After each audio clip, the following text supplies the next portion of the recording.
Bismillahirrahmanirrahim. Assalamualaikum warahmatullahi wabarakatuh. Anak-anak kelas 7, kita akan melanjutkan bab baru, yaitu aritmatika sosial. Kompetensi dasar pada materi kali ini adalah mengenal dan menganalisis berbagai situasi terkait aritmatika sosial, penjualan, pembelian, potongan harga, keuntungan, kerugian, bunga tunggal, persentase, bruto, neto, dan tara. Yang kedua, untuk keterampilan adalah menyelesaikan masalah berkaitan dengan aritmatika sosial. Nah, aritmatika sosial dalam kehidupan sehari-hari bisa disimak gambar berikut anak-anak. Yang pertama adalah ketika kita berbelanja ya, terkadang ada pilihan diskon ya, diskon 50%, diskon 70%, dan terdapat juga aktivitas menabung di bank gitu ya. Nanti di bank itu berlaku biasanya ada bagi hasil atau bunga. Nah, sedangkan di pasar itu ada penjual dan ada pembeli. Di sini ada keuntungan, ada kemungkinan juga penjual mengalami kerugian ya. Ini adalah contoh-contoh aritmatika sosial dalam kehidupan sehari-hari. Nah, di dalam agama kita yaitu Islam yang kita cintai anak-anak, ada ayat Al-Quran seputar aritmatika sosial dalam surat Al-Baqarah ayat 275, dan Allah telah menghalalkan jual beli dan mengharamkan riba. Nah, dalam surat Ali Imran ayat 130 yang artinya, wahai orang-orang yang beriman, janganlah kamu saling memakan harta sesamamu dengan jalan yang batil, kecuali dalam perdagangan yang berlaku atas dasar suka sama suka di antara kamu, dan janganlah kamu membunuh dirimu, sungguh Allah Maha Penyayang kepadamu. Dan selanjutnya dalam surat An-Nisa ayat 29, wahai orang-orang yang beriman, janganlah kamu memakan riba dengan berlipat ganda, dan bertakwalah kepada Allah agar kamu beruntung. Nah, anak-anak, agar kita bisa lebih mudah menjalankan syariat yang Allah sampaikan dalam ayat Al-Quran, maka kita pun juga harus tahu ilmunya, begitu ya anak-anak ya. Jadi mari kita semangat belajar. Mari kita amati kasus pertama. Pak Subur ya, namanya ini adalah Pak Subur, tukang bubur ayam. Pak Subur seorang penjual bubur ayam di daerah Jakarta. Seperti biasa, setiap pagi Pak Subur pergi ke pasar untuk berbelanja bahan pokok untuk membuat bubur ayam. Untuk membeli bahan pokok bubur tersebut, Pak Subur menghabiskan uang 1 juta. Dengan bahan baku tersebut, Pak Subur mampu membuat sekitar 130 porsi bubur ayam dan dijual dengan 10.000 per porsi. Pada hari itu Pak Subur mampu menjual 110 bubur ayam. Nah, kira-kira Pak Subur ini nanti mengalami untung apa rugi anak-anak ya? Mari kita simak pembahasan. Kita peroleh informasi bahwa uang yang dikeluarkan Pak Subur saat membeli itu disebut harga beli anak-anak ya, atau modal itu adalah 1 juta, dan pemasukan itu diperoleh saat Pak Subur menjual, itu kan berarti harga jual ya adalah 110, mohon maaf, 1.100.000 rupiah, diperoleh dari 110 porsi bubur. Satu porsinya adalah 10.000 ya, dikalikan ketemu 1.100.000 rupiah. Nah, maka Pak Subur mengalami keuntungan karena apa? Total pemasukan itu lebih banyak dibandingkan pengeluaran. Harga saat menjual lebih besar daripada harga saat membeli atau harga beli. Nah, keuntungannya berapa? Keuntungannya adalah, mohon maaf ini salah ketik ya, 1.100.000 rupiah dikurangi 1 juta, hasilnya adalah 100.000. Nah, kasus yang kedua adalah Pak Soso. Pak Soso tukang bakso, seorang penjual bakso di daerah Malang.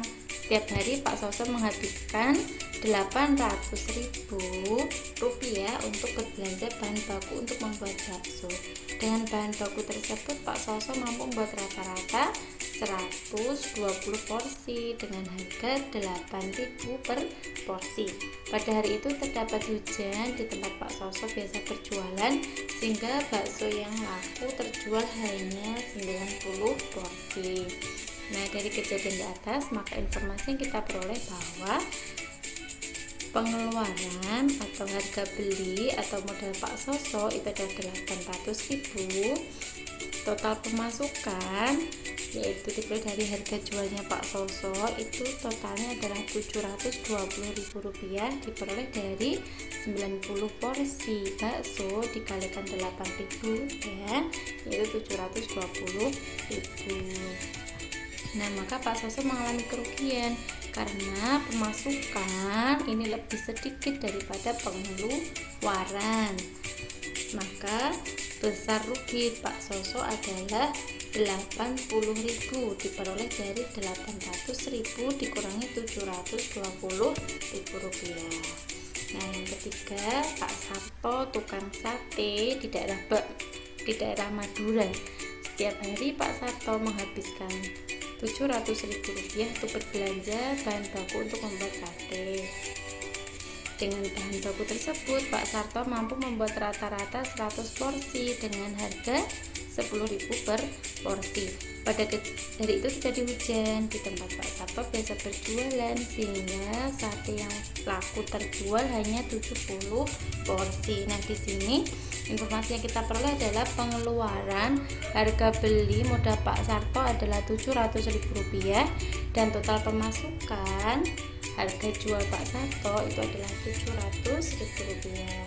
Maka Pak Sarto mengalami balik modal ya, atau impas. Kenapa? Karena pemasukan Pak Sarto sama dengan besar pengeluarannya. Nah, di sini anak-anak bisa kita peroleh informasi bahwa dalam jual beli itu ada untung, ada rugi ya, dan kita bisa mencari besar untung dan besar ruginya serta bisa mencari persentase untung atau ruginya. Kapan dia untung? Untung itu saat harga jual lebih banyak daripada harga beli ya. Rugi itu jika harga jual lebih kecil daripada harga beli. Nah, impas atau balik modal itu jika harga jual sama dengan harga beli. Nah, untuk mendapatkan persentase keuntungan diperoleh dari besarnya keuntungan dibandingkan harga beli dikalikan 100% ya. Persentase kerugian diperoleh dari besar berapa rupiah dia rugi dibandingkan atau per harga beli dikalikan 100%. Jadi untuk mendapatkan persentase untung ataupun persentase rugi selalu dibandingkannya dengan harga saat membeli atau modalnya ya, harga beli atau modal. Nah, ringkasan 3 kasus yang tadi ada Pak Subur, Pak Soso, dan Pak Sarto. Kita bisa melihat harga jual Pak Subur tadi lebih besar daripada harga beli, maka Pak Sarto untung 100.000 atau 10% ya, diperoleh dari 100 dibandingkan modal yaitu 1 juta dikali 100% diperolehlah keuntungan 10%. Nah, Pak Soso tukang bakso tadi harga jualnya lebih kecil daripada harga beli sehingga mengalami rugi 80.000. Persentase kerugiannya adalah 80.000 dibandingkan modalnya yaitu 800.000. Modal atau harga beli ya anak-anak ya, dikali 100% hasilnya adalah 10%. Pak Soso mengalami kerugian 10% ya. Sedangkan Pak Sarto tukang sate tadi impas atau modal balik, maka persentasenya adalah 0 ya, tidak untung juga tidak rugi. Nah, latihan soal mari kita simak anak-anak. Seorang penjual kerupuk mengeluarkan modal sebesar 1 juta untuk menjalankan usahanya. Dia mematok harga kerupuknya adalah 6.000 per bungkus. Jika ia merencanakan ingin mendapatkan keuntungan 200.000 dari usaha kerupuknya tersebut, maka berapa kemasan kerupuk minimal yang harus dibuatnya? Mari kita simak alternatif penyelesaiannya anak-anak ya. Harga beli atau modal adalah 1 juta. Ya, keuntungan yang ingin didapatkan adalah 200.000. Harga kerupuk 6.000 per bungkus. Nah, harga jual, harapannya harga saat menjual itu adalah modal 1 juta ditambah keuntungan yang diharapkan 200.000, sehingga harapannya nanti harga jual itu adalah 1.200.000. Nah, sehingga berapa banyak kemasan yang ingin diproduksi, harga jual 1.200.000 ini dibagi harga satu bungkusnya 6.000, sehingga diperoleh 200 bungkus ya.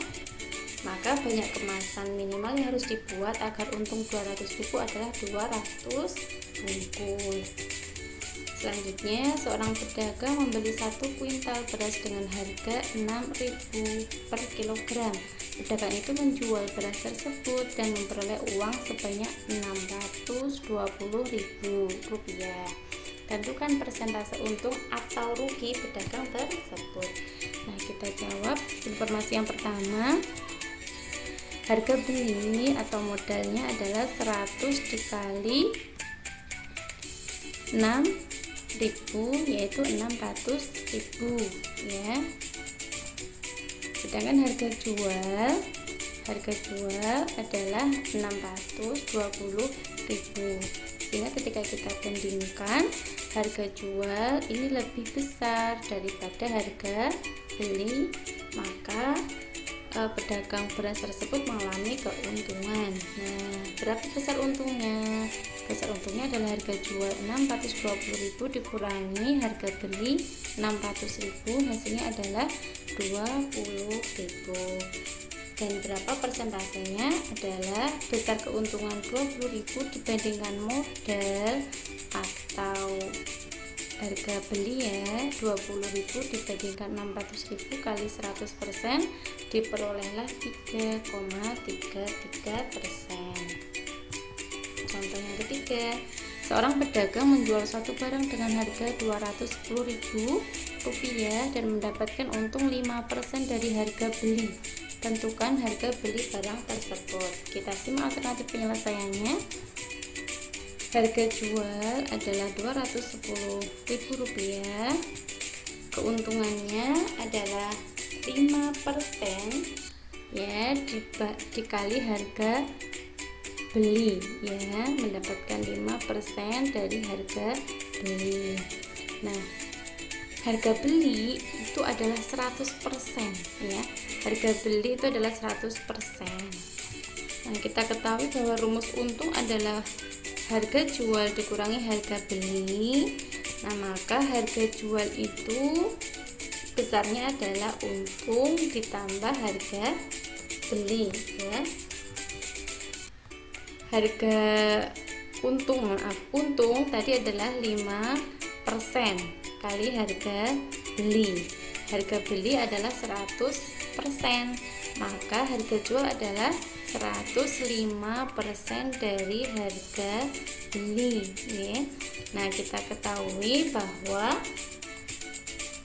harga jual 100% dari harga beli bisa kita tulis 105/100 kali harga beli. Nah, berarti bisa kita hitung harga belinya dengan cara 100/105 kali harga jual ya. Saya ulangi, harga jual adalah 105/100 kali harga beli. Nah, kalau kalian bunyi bisa kalikan silang ya, 100 kali HJ. Nah, HB itu berarti 105 nya pindah ke kiri juga menjadi penyebut ya. Harga beli adalah 100/105 kali HJ.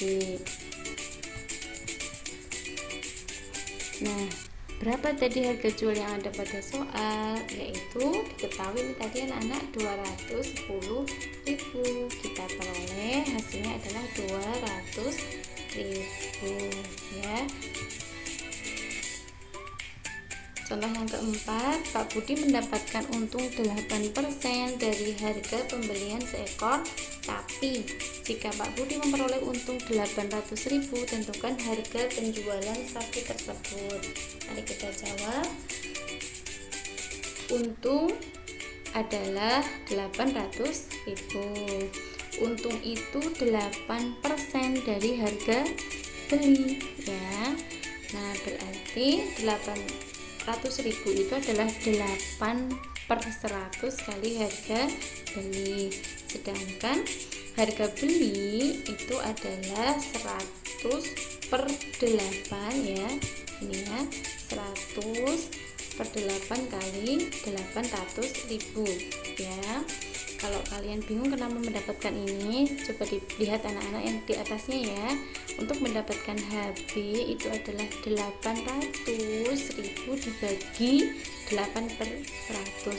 Dibagi pecahan itu cara mengerjakannya adalah dikalikan kebalikannya ya. Berarti dikali 100/8, diperolehlah harga beli adalah 10 juta. Nah, harga jual itu adalah harga beli ditambahkan untungnya ya, atau untung ditambah harga beli. Maka karena keuntungan tadi 800.000, harga beli sudah diperoleh 10 juta, harga jual sapi tersebut adalah 10.800.000. Maka harga jual sapi Pak Budi adalah 10.800.000 rupiah. Nah, tadi kita membahas tentang penjualan dan pembelian ya. Kita peroleh rumus untung, rugi, dan persentasenya. Kita lanjutkan tentang diskon atau potongan harga. Diskon atau rabat biasa digunakan dengan notasi D ya, atau tambang D, merupakan potongan harga yang diberikan oleh penjual terhadap suatu barang. Harga kotor adalah harga sebelum diskon. Harga bersih adalah harga setelah diskon. Maka harga bersih atau harga yang dibayarkan oleh pembeli setelah didiskon adalah harga kotor dikurangi besar diskonnya. Biasa kita gunakan HB sama dengan HK dikurangi D ya. Nah, untuk persentase diskon itu adalah besar diskon dibandingkan harga kotor kali 100% ya. Saya ulangi, untuk mendapatkan persentase diskon gunakan harga kotor di penyebut jenis. Nah, contoh soal, harga sepasang sepatu adalah Rp200.000 dengan didiskon 15%. Jika Budi ingin membeli sepatu tersebut, berapa yang harus dibayarkan Budi? Jadi kita ketahui harga kotor 200.000, diskon persentase diskonnya adalah 15%. Nah, harga belinya harga bersihnya berapa? Kita cari dulu besar diskonnya, yaitu 15% kali 200.000, hasilnya adalah 30.000 ya anak-anak. Maka harga bersih adalah harga kotor dikurangi diskon, diperolehlah 170.000. Selanjutnya, harga suatu barang dengan diskon 10% adalah 72.000. Berarti ini sudah menjadi harga bersih anak-anak ya, harga setelah diskon. Berapa harga tersebut sebelum diskon? Kita mencari harga kotor ya. Nah, persentase diskon tadi adalah 10%, harga beli adalah harga bersih adalah 72.000. Harga kotornya berapa? Kita ketahui bahwa harga bersih itu harga kotor dikurangi diskon ya anak-anak. Maka harga bersih itu 100% dikurangi 10%, diperolehlah 90% ya. 90% dari siapa? 90% dari harga kotor. Nah, kita masukkan harga kotor 90% kali harga kotor ini tadi, kita bisa menghitung harga kotor adalah harga bersih dibagi 90/100 ya.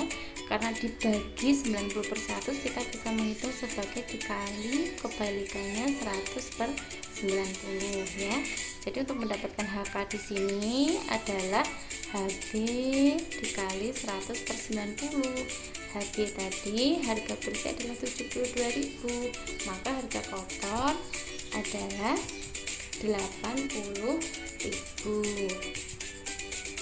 Yang ketiga, Pak Agus membeli televisi seharga 3 juta karena mendapat potongan harga sehingga harganya membayar 2.550.000 rupiah.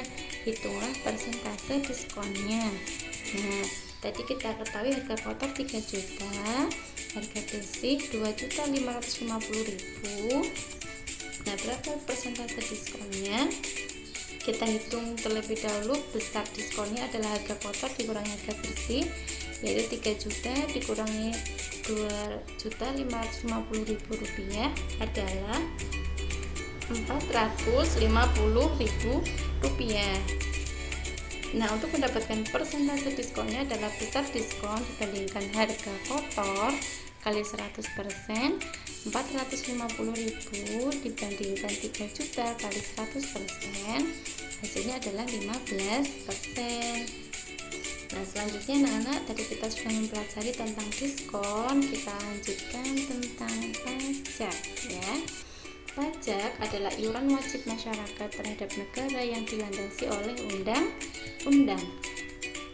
Terdapat pajak penambahan nilai atau PPN adalah pajak yang harus dibayarkan oleh pembeli kepada penjual atas konsumsi atau pembelian barang atau jasa. Sedangkan PPH atau pajak penghasilan adalah pajak yang dikenakan kepada orang pribadi atas penghasilan yang diterima atau diperoleh dalam satu tahun pajak. Omset adalah jumlah uang hasil penjualan barang dagangan selama suatu masa jual, bisa 1 hari, bisa per 1 bulan atau 1 tahun. Nah, PPH atau pajak penghasilan tadi ya, itu gaji awal dikurangi gaji yang diterima, karena biasanya gaji yang diterima itu sudah terpotong oleh pajak penghasilan ya anak-anak ya. Jadi gaji awal berapa dikurangi gaji yang diterima, nanti besarnya merupakan besar pajak penghasilan. Sedangkan PPN itu adalah harga beli konsumen dikurangi harga awal ya, harga beli konsumen dikurangi harga awal. Nah, contohnya Pak Iqbal menjual laptop baru dengan harga 4 juta tanpa pajak. Laptop tersebut dibeli oleh Pak Rauf dengan PPN atau pajak bertambah nilai 10%. Tentukan uang yang harus dibayarkan oleh Pak Rauf termasuk pajaknya. Nah, kita bisa peroleh informasi di awal bahwa harga awal adalah 4 juta, pajak pertambahan nilainya adalah 10%. Nah, besar pajak adalah 10% kali 4 juta. Berapa anak-anak? Ya, 400.000 rupiah. Jadi harus dibayarkan Pak Rauf itu adalah harga semula yaitu 4 juta tadi anak-anak ya, ditambah pajaknya 400.000. Yang dibayarkan Pak Rauf adalah 4.400.000 rupiah. Pak Yusril berhasil menjual tas setiap hari sebanyak 50 tas dengan harga per tas 250.000 rupiah. Berapakah pajak UMKM yang harus dibayar oleh Pak Yusril dalam 1 bulan ya? 1 bulan adalah 30 hari. Pajak UMKM sebesar 0,5%. Nah, omset yang diperoleh oleh Pak Yusril itu adalah 50 tas ya, dikali selama 30 hari. Satu per tasnya tadi 250.000 ya, sehingga omsetnya adalah 375 juta. Per bulannya adalah 375 juta. Nah, berarti besar pajak Pak Yusril tadi adalah 0,5% dikali omsetnya. 0,5% adalah 0,5 per 100. Omsetnya tadi adalah 375 juta. Maka hasilnya adalah 1.875.000 rupiah. Alhamdulillah anak-anak, demikian pembelajaran kita, semoga menjadi ilmu yang bermanfaat, semoga kita dimudahkan ya, semangat belajar. Insya Allah berjumpa lagi di pembahasan selanjutnya. Sudah tutup. Assalamualaikum warahmatullahi wabarakatuh.